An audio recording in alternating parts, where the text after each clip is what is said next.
generally speaking, talking about education and training for organisations around equality, diversity, inclusion, and all sorts of different areas, I was wondering if I could ask the panel about sort of good practice that they've seen or that they do themselves around kind of the education of workforce in these areas, and sort of if they could give one piece of advice or in that area, what might it be? Yeah, I'm happy to. And you mentioned it earlier, Simon, we are doing a bit of work with yourselves at the moment to develop a kind of quite bespoke piece for the game. And I think that's probably my piece of advice, is making sure, there's a lot of stuff out there you could pick up off the shelf, which is around ED&I generally. And Mike, I really agree with your point about, not overemphasizing the different diverse groups, because that's kind of a never-ending journey to some extent. And I always say I'm not a diversity expert. You can't be, because there's too much diversity in the world to be a true expert, right? But what we're doing with Simon and eCoach is kind of a three-pronged approach for the elite level of our game. So there's the kind of an online piece, which is very much about the principles of equality, the bare basics, why inclusion matters, the principles of it.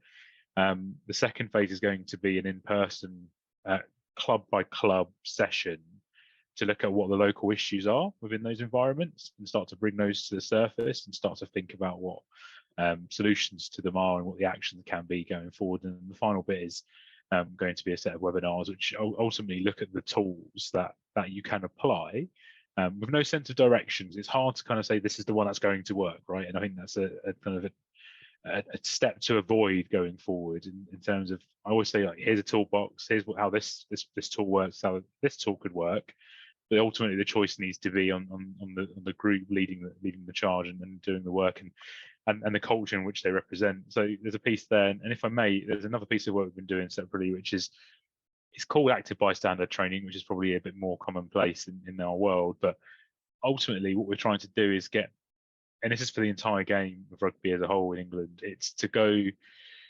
what's acceptable, what's not, but also if you're using particular language, understanding the impact of that language, even if your intent wasn't malicious.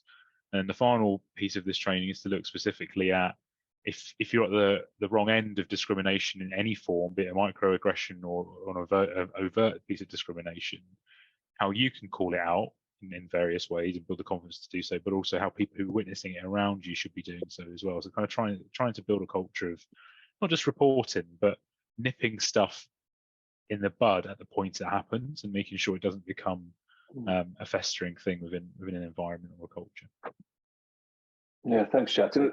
But I know what quite a few people will think while you're discussing your excellent education package. I would say that because you're working with us.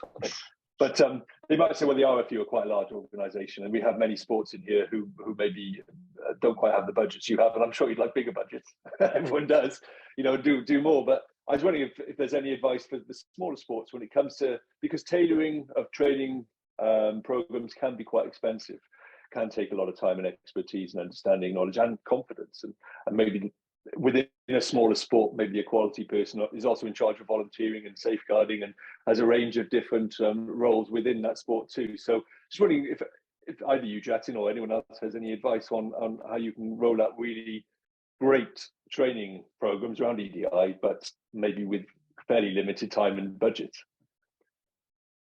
I mean, happy to respond first if that's okay, but I think it's something that everyone's pretty much said on this panel so far. Regardless of the size of your sport and your budgets, ensuring you're kind of listening to people within your sport currently and those you wish to seek. And Mike, you spoke about this, kind of going out to non-swimmers and trying to get that insight is really important. And I know there's different ways of doing that. You do small focus groups, you do big ones, but the point being you're listening to the experiences of individuals and taking from that something that then turns into, you can call it training and education. I sometimes feel a bit too formal. For me, it's just having really good positive conversations that the outcomes of which are better engagement, better participation, but ultimately more enjoyment and better experiences, right? So that would be my tip, I suppose.